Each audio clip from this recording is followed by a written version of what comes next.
श्री कृष्ण कहते हैं, हे पार्थ, सारे कर्म मुझे समर्पित कर खुद को लालसा और दुख से मुक्त कर। तू बस अपना कर्म कर।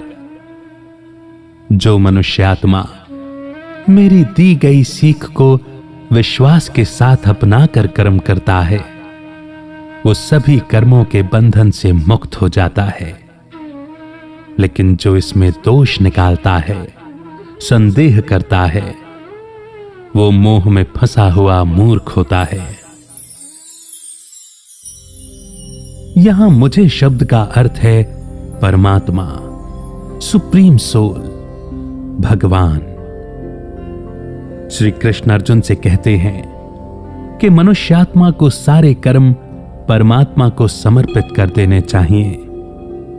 यहां समर्पण का मतलब ये नहीं है कि मनुष्यात्मा कर्म ही ना करे, बल्कि तात्पर्य ये है कि वो बिना किसी लगाव और बिना उस कर्म से जुड़े हुए कर्म करे। कर्म मनुष्यात्मा को तब बांधते हैं जब वो उसके परिणाम से कोई उम्मीद करता है। बिना किसी लगाव और इच्छा से किए गए कर्म बांधते नहीं, क्योंकि उसके परिणाम से मनुष्यात्मा को कोई फर्क नहीं पड़ता, यानी उसका कोई दुखद रिएक्शन नहीं आता। इसका मतलब यह भी है कि उन कर्मों को छोड़ देना चाहिए जिसके पीछे कोई गलत उद्देश्य या मंशा हो। कर्म के पीछे के उद्देश्य की शुद्धि तभी संभव है जब मन को आत्मा और परमात्मा के भाव में टिका दिया जाए। बिना लालसा और अहंकार के कर्म करने का मतलब है अतीत की यादों या भविष्य की चिंता किए बिना आज में जीना। मनुष्यात्मा को इस भाव के साथ कर्म करना चाहिए कि यहां जो कुछ भी है परमात्मा का है, और जो कुछ भी हो रहा है वो मनुष्यात्मा को माध्यम बनाकर करवा रहे हैं। श्रद्धा या विश्वास का एक मानसिक नजरिया होता है। श्री कृष्ण कर्म योग को ऐसा मार्ग बताते हैं जो अंत में हमें परमात्मा से जोड़ देता है, क्योंकि जब पूरे विश्वास के साथ बिना कोई कमी निकालते हुए कर्म किए जाते हैं तो वो हमारे मन की इच्छाओं या वासनाओं को खत्म करने लगती है और मन ध्यान लगाने के लिए शुद्ध हो जाता है। लेकिन जो परमात्मा की बताई हुई बातों में दोष ढूंढते हैं और इसका पालन नहीं करते, वो विनाश की ओर खुद बढ़ने लगते हैं। कर्म योग जीवन जीने का एक तरीका है, और अगर किसी को उसकी कृपा प्राप्त करनी है तो उसे इस योग को अपने जीवन में उतार कर जीना होगा। यह मार्ग मन की इच्छाओं को खत्म करना सिखाता है। जब कर्म में से अहंकार और अहंकारी इच्छाओं को हटा दिया जाता है तो ऐसे शुद्ध मन के माध्यम से किए गए कर्म दिव्य कर्म बन जाते हैं।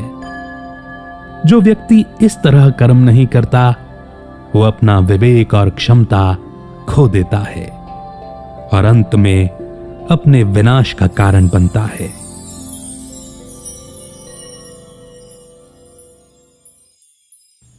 श्री कृष्ण आगे कहते हैं, सभी प्राणी और स्वभाव गुणों के प्रभाव में आकर कर्म करते हैं।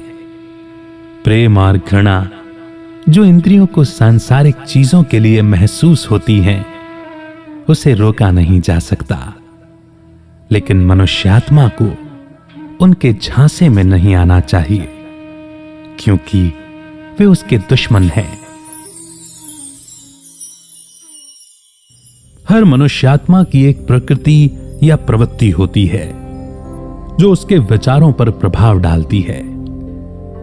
पिछले जन्म में किए गए कर्मों के परिणाम स्वरूप हर मनुष्यात्मा 3 गुणों की अलग अलग मात्रा के साथ पैदा होती है। इसे उसकी प्रकृति या स्वभाव कहा जाता है।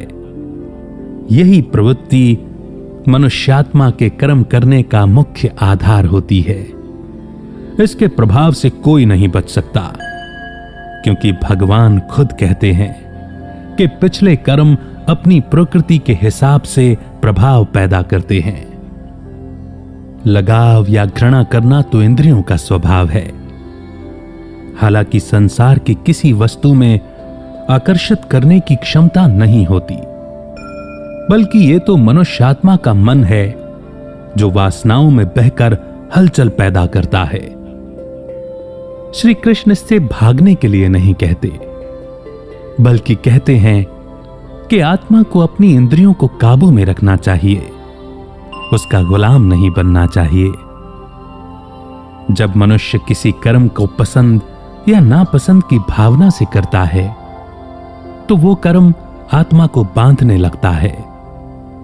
लेकिन जब वो अहंकार और इच्छाओं से दूर रहते हुए कर्तव्य की भावना से कर्म करता है तो वो बंधन के जाल में नहीं उलझता।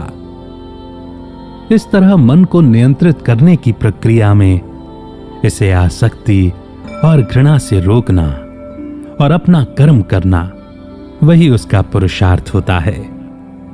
इसीलिए यह कहा जा सकता है कि अपने कर्मों का त्याग मुक्ति पाने का रास्ता नहीं है, बल्कि अपने कर्मों को सही दिशा में मोड़ देना मनुष्यात्मा को मुक्ति और जीवन मुक्ति की ओर ले जाता है।